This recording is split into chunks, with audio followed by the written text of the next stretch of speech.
Alhamdulillah. Alhamdulillahi wa kafa wa salatu wassalamu ala sayyidina al-mustafa sayyidina wa maulana wa habibina wa syafi'ina wa qurrati a'yunina Muhammad wa ala alihi wa ashabihi ahli sidqi wal wafa, amma ba'du. Qad nawayna at-ta'allum wa at-ta'lim wa at-tadhakkur wa at-tadhkir wa an-naf'a wal intifa' wal ifadata wal istifada والحث على التمسك بكتاب الله وسنة رسوله والدعوة إلى الله والدلالة إلى الهدى ابتغاء وجه الله مرضاته وقربه سبحانه وتعالى.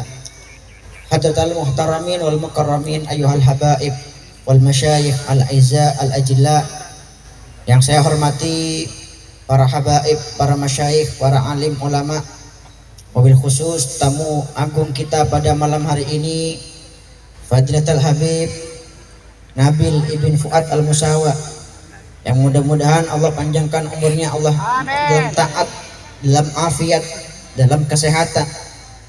Yang juga kita hormati guru kita bersama Ki Haji Muhammad Rafi'i Baidawi, dan juga yang saya hormati akhwana fillah, pimpinan Majelis Rasulullah Sallallahu Alaihi Wasallam, yang tadi sempat disinggung sekarang sudah memenuhi syarat untuk menjadi kiai.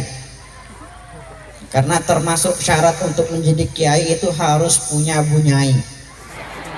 Jadi mau beda kiai, lo andi bunyai berarti kiai ini ilegal. Allahumma sholli ala sayyidina Muhammad.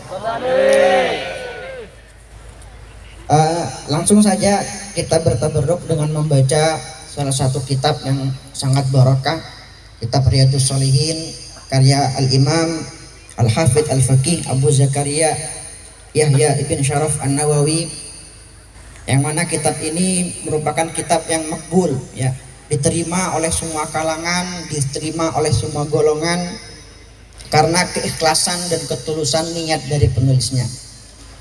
Wa bisanad al-muttasil ila al-Imam Al-Hafidh Syarafuddin Yahya An-Nawawi ila qawlihi wa an amirul mu'minin Abi Hafs Umar bin Khattab bin Nufail bin Abdul Uzza ibn Riyah ibn Abdullah ibn Qurt ibn Razah ibn Adi ibn Ka'ab ibn Lu'ay ibn Ghalib al-Qurashi al-Adawi radhiyallahu anhu qala sami'tu Rasulullah sallallahu alaihi wasallam yaqul innamal a'malu binniyat wa innama likulli imri'in ma nawa faman kanat hijratuhu ila Allah wa rasulih fa hijratuhu ila Allah wa rasulih wa man kanat hijratuhu lidunya yusibuha aw imra'atin yankihuha fa hijratuhu ila ma hajara alaih.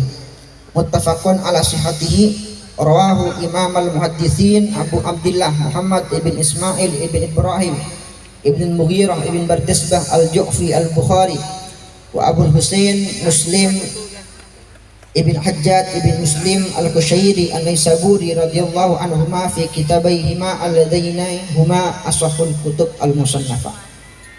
Jadi hadis ini merupakan salah satu hadis yang paling penting di dalam agama Islam.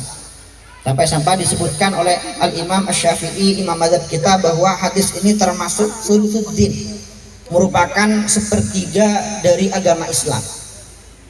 Di sini Rasulullah Shallallahu Alaihi Wasallam menyebutkan bahwa innamal a'malu binniyat, amal itu tergantung niatnya, kesempurnaan amal itu tergantung niatnya. Bahkan banyak keabsahan, kesahan amal-amal kita itu juga tergantung niat.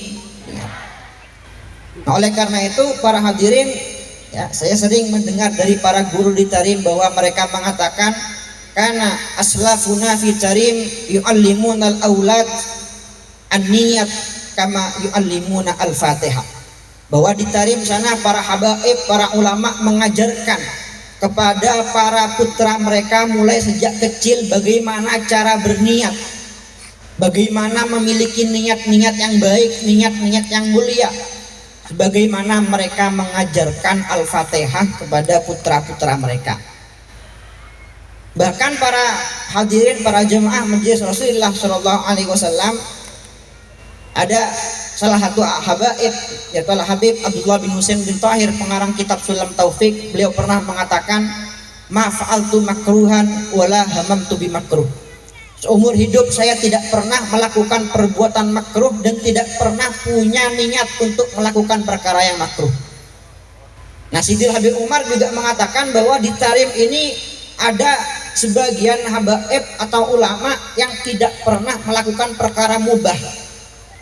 Bagaimana bisa seperti itu? Apakah mereka tidak makan? Apakah mereka tidak minum? Apakah mereka tidak tidur?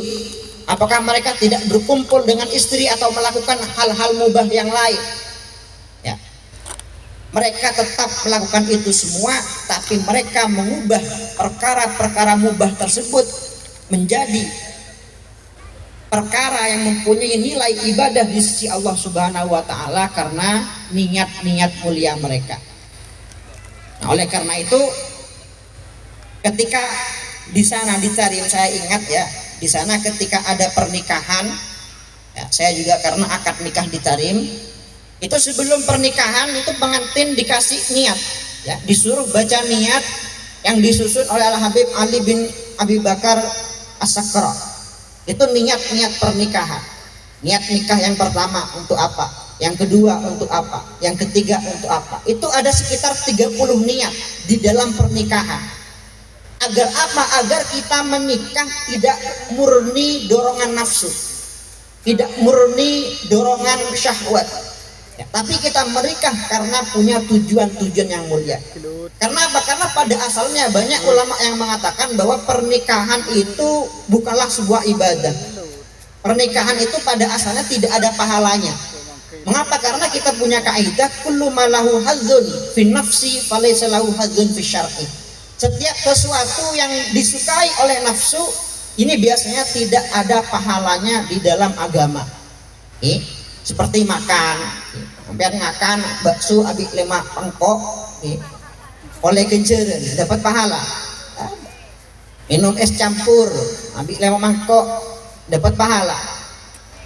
Tidur mulai maghrib sampai subuh kia jailan tidak dapat sebab jailan dapat pahala. Tidak, karena makan, tidur, minum ini sesuatu yang disukai oleh nafsu, ya. Begitu pula pernikahan, ya. Orang akabin ento, orang anika nyaman apa belum nyaman? Gula tanya ada mantan anyar ento. Menikah enak apa gak enak guys? Tidak bisa dibayangkan, ya, maksudnya tidak bisa diungkapkan dengan kata-kata, ya. Kalau pada jomblowati bertanya seperti apa rasanya menikah, kita tidak bisa menjelaskan.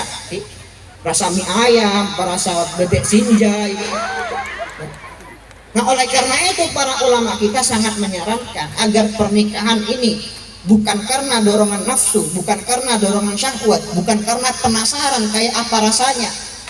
Ya, makanya pernikahan ini harus disertai dengan niat-niat mulia. Tujuan-tujuan semolja yang paling utama adalah agar kita bisa membentengi diri dengan pernikahan dari kemaksiatan untuk semakin dekat pada Allah Subhanahu wa taala. Allahumma sholli ala sayyidina Muhammad. Nah, oleh karena itu dikatakan oleh Ibnu Ruslan juga di dalam kitabnya nazamnya Az-Zubat, lakin idza nawa bi aklihil quwa li taatillahi lahu maqad nawa. Bahwa makan memang sesuatu yang tidak berpahala. Minum memang tidak berpahala, tidur memang tidak berpahala. Lakin idza nawa bi aklihil quwa, akan tetapi jika ada seorang makan, dia berniat agar untuk kuat beribadah pada Allah Subhanahu wa taala, semangat beribadah pada Allah Subhanahu wa taala, ya, maka dia akan mendapatkan pahala karena niat baiknya, karena niat mulianya. Juga saya sering mencontohkan, ya.